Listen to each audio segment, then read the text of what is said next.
Aujourd'hui, on se retrouve dans une vidéo où on va parler d'emploi du temps. Je sais que dans cette salle, ça résonne beaucoup, mais j'ai été obligée de me mettre ici pour des raisons de clarté et de lumière.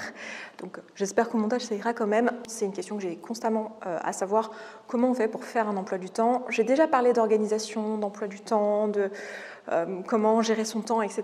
Mais je n'ai jamais vraiment fait une vidéo comme celle-ci où je vais avec vous, étape par étape, lister toutes les choses que moi je vois à faire si on veut avoir un emploi du temps qui soit à la fois efficace et qui nous permette de faire toutes les tâches qui sont importantes pour nous sans procrastiner, mais qui soit aussi réaliste. Parce que si vous avez déjà essayé de faire un emploi du temps dans votre vie, ce qui est probablement le cas si vous cliquez là-dessus, vous êtes confronté à plusieurs problèmes.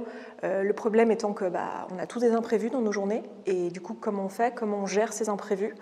Le deuxième, c'est peut-être la sensation de se retrouver avec un emploi du temps hyper serré et du coup avoir plus une angoisse ou un stress par rapport à toutes les choses qu'on s'était prévues dans la journée et une sensation d'avoir mis trop de choses et une sensation aussi d'être complètement nul si on n'arrive pas à faire les choses en question.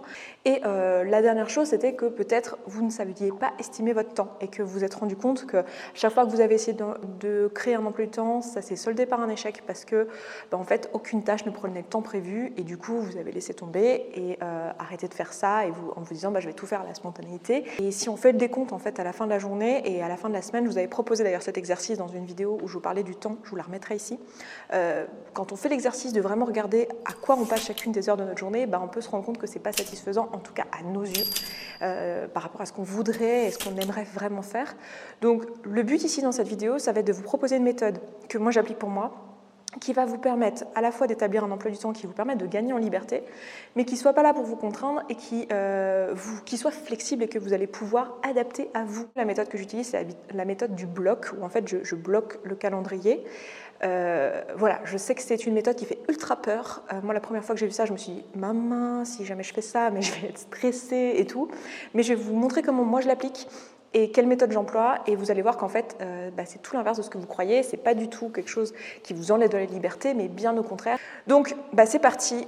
J'ai pris des notes. Donc, je vais prendre ma tablette avec moi à la main parce que ce sera plus facile pour moi de ne rien oublier si j'ai ma tablette avec moi. La première étape que j'ai notée, c'est que pour moi, pour qu'un emploi du temps fonctionne, il faut qu'il soit fait à la semaine. Je sais que beaucoup de personnes le font sur 2 semaines, 3 semaines, voire 4 semaines.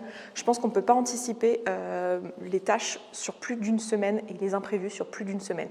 Donc moi, ce que je vous conseille de faire, c'est chaque début de semaine, moi j'aime bien le faire le dimanche, c'est de commencer par lister les tâches que vous aurez à faire dans la semaine. Donc pour moi, la première étape, c'est ça. Donc là, le but, ça va être d'avoir une visibilité sur les choses importantes dans votre semaine. Donc j'ai mis tâches, mais c'est aussi les rendez-vous et toutes les choses que vous voulez mettre dans votre calendrier, dans votre agenda. Sachant que vous pouvez très bien faire un agenda pour votre vie professionnelle, un agenda pour votre vie personnelle, un agenda pour votre santé, le sport, le développement personnel, la méditation, toutes ces choses-là, ou vous pouvez tout mettre dans le même, sachant que vous n'êtes pas non plus obligé de faire des agendas pour chacune de ces choses. Vous pouvez aussi être plus détaillé par exemple sur la partie professionnelle et mettre juste des blocs pour la partie perso, par exemple faire des blocs entiers de famille et vous n'avez pas besoin de détailler, là je vais faire les courses, là je vais passer du temps avec mes enfants, là je vais passer du temps avec mon mari, là je vais passer du temps avec ma mère, là c'est vous qui voyez en fait et c'est vous qui allez adapter en fonction de votre besoin. Moi ce que je vous conseillerais c'est de ne pas vous focaliser sur plus de 1 à 2 aspects de votre vie en même temps, parce que si vous essayez de tout changer, de tout planifier alors que vous ne l'avez jamais fait, ça va être beaucoup de brouhaha pour votre cerveau, ça va être beaucoup d'émotions aussi, parce que finalement respecter un emploi du temps c'est juste passer au-delà d'une émotion inconfortable et par définition c'est pas confortable, donc vous ne pouvez pas non plus soumettre votre cerveau et vos émotions à non plus des tonnes et des tonnes d'émotions tout au long de la journée. Donc le but pour moi, à mon sens, ça va être de choisir 1 ou 2 zones de votre vie dans lesquelles vous voulez apporter de l'amélioration par le biais du planning et de l'agenda. Donc ça va être peut-être, je sais pas, la vie professionnelle ou la vie perso, santé, développement personnel, etc. La deuxième chose, ça va être d'estimer le temps pour chacune des tâches.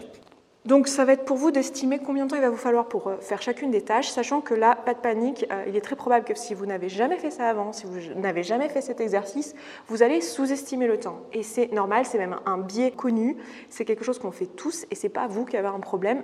Mais commencez quand même par une estimation et vous allez voir qu'au fur et à mesure de ce que je vais vous proposer, au fur et à mesure des étapes, on va réajuster cette estimation et si vous n'avez pas bien estimé, ça ne va pas foutre en l'air toute votre semaine. Mais faites-le au mieux de vos capacités, de ce que vous savez déjà. Vous pouvez vous baser sur le passé, sur ce que vous savez en termes de combien de temps il vous faut pour chacune des tâches en question. Troisième étape pour moi, c'est de regrouper les tâches, de les regrouper de manière intelligente. C'est-à-dire que vous allez vous apercevoir que dans les tâches que vous avez ici, ou les rendez-vous, on va surtout parler des tâches, vous avez des tâches qui ne prennent pas beaucoup de temps, qui sont comment dire, assez machinales, qui ne demandent pas beaucoup de concentration, beaucoup de temps de cerveau disponible. Et vous allez voir qu'à l'inverse, il y a des tâches qui vont demander beaucoup de disponibilité mentale, qui vont peut-être demander des choses comme des préparations particulières. Moi, je pense par exemple à la réalisation de mes vidéos. Bon, ça me demande que je prenne le temps d'installer la caméra. Je sais qu'il va y avoir des préparations à faire, notamment il faut que ça soit un moment de la journée où la lumière soit bonne. Il y a plein de choses. Donc, demandez-vous pour chacune de ces tâches quelles sont les spécificités de chacune, de quoi elles ont besoin. Est-ce que c'est plutôt des tâches de votre expérience qui vous vaut mieux faire le matin, mieux l'après-midi? Si vous ne savez pas, on va tester en fait, et c'est comme ça que vous allez savoir et mieux planifier la semaine suivante et les semaines d'après. Mais regroupez du coup ces tâches par pertinence. Par exemple, si vous voulez gagner en efficacité, ce sera plus intéressant de regrouper des tâches qui se ressemblent. Genre si vous devez faire les courses, aller à la poste et, j'en sais rien, passer récupérer un colis au relais colis en bas de chez vous, ce sera peut-être intelligent de faire ces 3 tâches en même temps parce que ça vous demande de sortir qu'une seule fois et du coup, ça vous prendra moins de temps que sortir 3 fois dans la journée, 3 fois remettre votre manteau, vos chaussures et tout le bazar.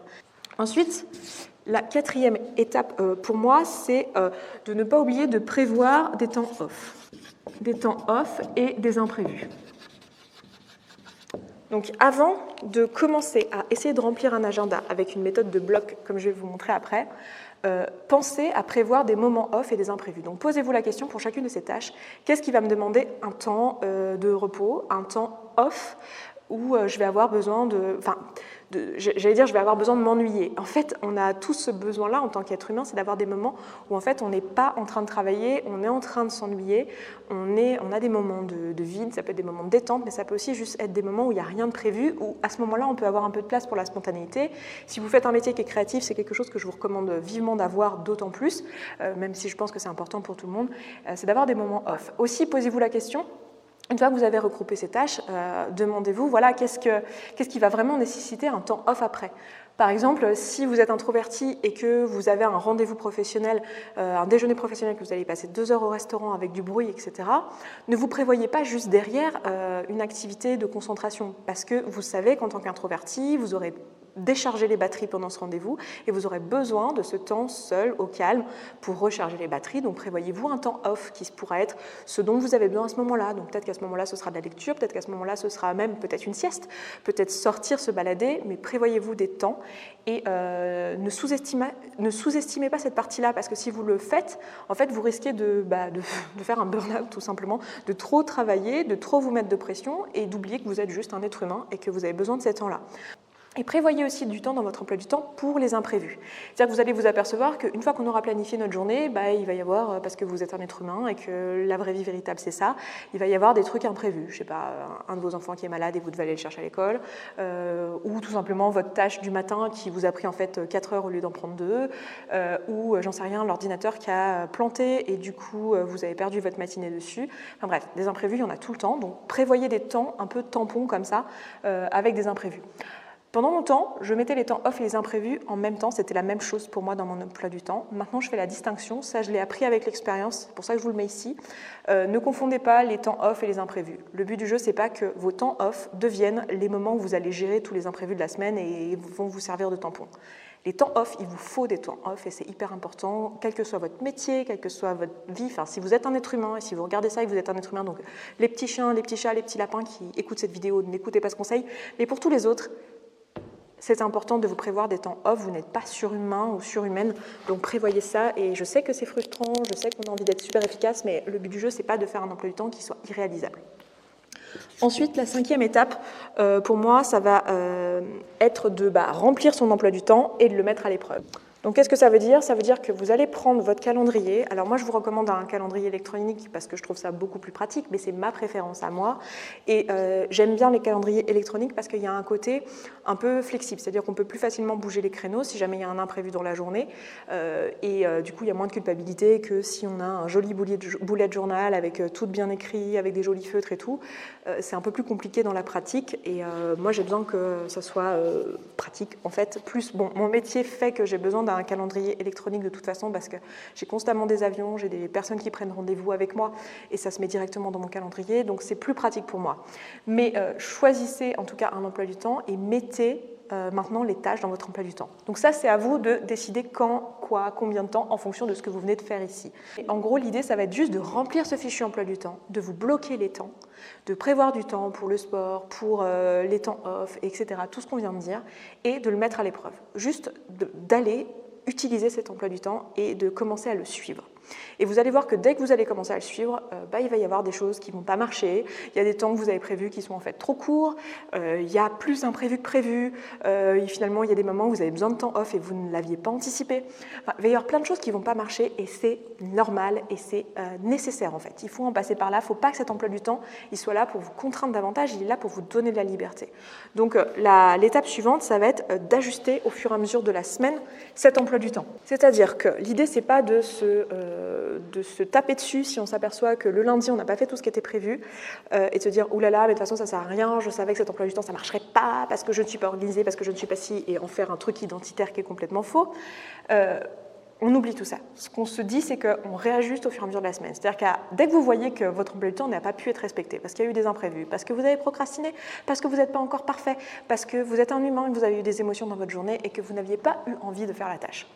Observez ce qui s'est passé, notez ce qui s'est passé et ajustez au cours de la semaine. C'est-à-dire qu'à la fin de la journée, même au milieu de journée, vous vous rendez compte que ce qui était prévu cet après-midi, ça ne va pas être possible pour X et Y raison. Eh bien, posez-vous et demandez-vous comment je peux utiliser au mieux le temps qu'il me reste de cette journée. Qu'est-ce que je veux en faire? Et réajustez vos emplois de temps. C'est pour ça que je vous recommande l'agenda électronique. Réajustez avec le temps qui vous reste. Il n'y a pas de compétition, c'est-à-dire que cet agenda n'est pas là pour vous distribuer des bons ou des mauvais points, en fait. Il est là pour vous aider et pour vous donner de la clarté. Donc, servez-vous-en de cette manière-là et n'hésitez pas, au cours de votre journée et de votre semaine, de réajuster. Et enfin, le plus important, mais ça va avec ce que je viens de vous dire, c'est de prendre des notes et d'apprendre. Vous allez voir que vous allez apprendre de vos expériences grâce à ça. Parce qu'en fait, ce qui va se passer, c'est que vous allez, par exemple, avoir une meilleure connaissance de combien de temps il vous faut pour faire telle ou telle chose. Vous allez mieux apprendre à vous connaître et savoir que peut-être telle activité, finalement, ça vous donne le mal de tête. Telle activité, ça vous donne sommeil. Telle activité, ça vous donne faim. Telle activité, en fait, ça vous angoisse. Telle activité, ça vous fait ci ou ça. L'idée, c'est de prendre des notes et d'apprendre à se connaître, d'être curieux en fait face à cet agenda et de l'adapter au fur et à mesure et à la fin de la semaine de faire le bilan et de se dire voilà, qu'est-ce qui a marché, qu'est-ce qui n'a pas marché.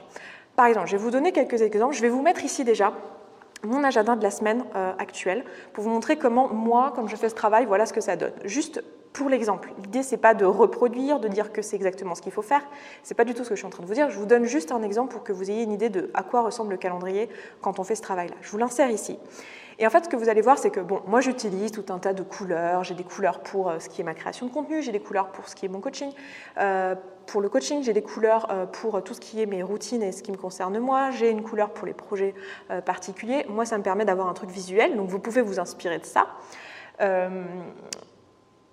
Mais ce que vous pouvez aussi remarquer, c'est que, je ne sais pas si vous aviez pu voir il y a quelques mois, je vous avais fait une vidéo et je crois que j'avais inséré une autre semaine d'emploi du temps, ça devait être en novembre ou quelque chose comme ça. Et en fait, il y a quelques temps, par exemple, je faisais des routines où en fait, il y avait des activités que je faisais 1 heure par jour tous les jours. Et en fait, je me suis aperçue que parce que j'ai fait cette observation, que c'était frustrant, que ça me prenait du temps, que ça me demandait un temps de changement de cerveau qui n'était pas pratique pour moi, même si c'était des activités qui, sur le papier, se prêtaient tout à fait à en faire qu'1 heure par jour. Je pense par exemple à l'écriture de mon livre. C'est quelque chose que beaucoup de gens recommandent, de faire 1 heure par jour d'écriture ou 2 heures par jour, et de le faire de manière quotidienne. Et en fait, je me suis aperçue, grâce à ce travail d'observation, que ça ne marchait pas. J'aurais pu me dire oh là là, j'arrive pas à écrire mon livre, je suis vraiment trop nulle, je n'arriverai jamais à écrire un livre, et puis l'emploi du temps ça marche pas avec moi, et puis les routines ça marche pas avec moi, parce que moi je suis pas faite pour ça, parce que j'ai besoin de responsabilité, de spontanéité ou de je ne sais quoi. Enfin, j'aurais pu trouver plein de raisons pour expliquer pourquoi ça ne marchait pas, plutôt que de me dire non mais en fait quel est le vrai problème ici.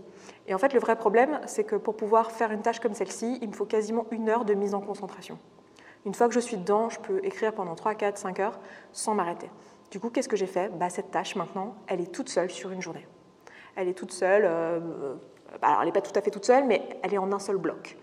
Donc, n'ayez pas peur de faire ce type d'observation. N'ayez pas peur de remettre en question les choses qui semblaient marcher jusque-là, si en observant, vous vous rendez compte que ça ne marche pas, et expérimentez en fait. Le but de ce travail-là, c'est pas de faire l'emploi du temps parfait, le but c'est de faire quelque chose que vous allez pouvoir maintenir sur le long terme, qui va vous convenir et qui va vous donner de la liberté. Donc n'hésitez pas à jouer avec ça, à travailler là-dessus, à expérimenter et à voir un petit peu ce qui vous convient et à apprendre à vous connaître sur le chemin, et je trouve que c'est un super exercice pour ça. Et vous allez voir que ça va vous donner un peu de liberté. Et si jamais vous apercevez que pendant 1 semaine, vous ne le faites plus, parce que ça vous a saoulé, parce que justement vous avez eu des pensées du type oui, non mais j'y arriverai jamais, ou voilà, des pensées de ça me sert à rien, ou ça me contraint trop, ou que vous avez eu trop d'émotions négatives à propos de ça, n'hésitez pas à reprendre en fait, et dites-vous que toutes ces émotions-là, elles sont normales et que vous avez plein de choses à tirer de cette expérience-là et de l'emploi du temps. Je peux vous assurer qu'une fois que vous avez trouvé un emploi du temps qui marche pour vous, sachant qu'en fait, il faudra toujours l'ajuster parce qu'on continue à évoluer en permanence et du coup, on a toujours besoin d'ajustement, mais une fois que vous avez trouvé quelque chose qui marche à peu près pour vous, je peux vous assurer que ça vous donne de la liberté et que ça simplifie votre vie. Donc voilà, je peux que vous encourager à tester. N'hésitez pas à me dire en commentaire ce que vous pensez de la micro-méthode que je vous propose là, et voilà, de me dire comment ça se passe pour vous, quelles sont les tâches que vous avez à mettre, quelles sont les choses qui vous paraissent difficiles dans ce que je viens de vous proposer là, et avec un peu de chance, je pourrais vous donner une réponse si il y a quelque chose que j'ai expliqué de manière pas forcément très claire. N'hésitez pas à me le dire, et puis écoutez, moi je m'arrête là, je vous embrasse, et je vous dis à très vite dans une prochaine vidéo. Ciao, ciao. Si vous voulez mon coup de main, ou j'ai même envie de dire mon coup de pied aux fesses professionnel pour appliquer tout ce que je vous enseigne ici et vraiment faire le taf, eh bien vous pouvez rejoindre la communauté et en plus avoir le soutien des autres personnes qui regardent cette chaîne et qui écoutent mon podcast et qui font ce boulot de travailler sur eux, d'apprendre à se connaître. Je vous laisse aller regarder ça. À tout de suite.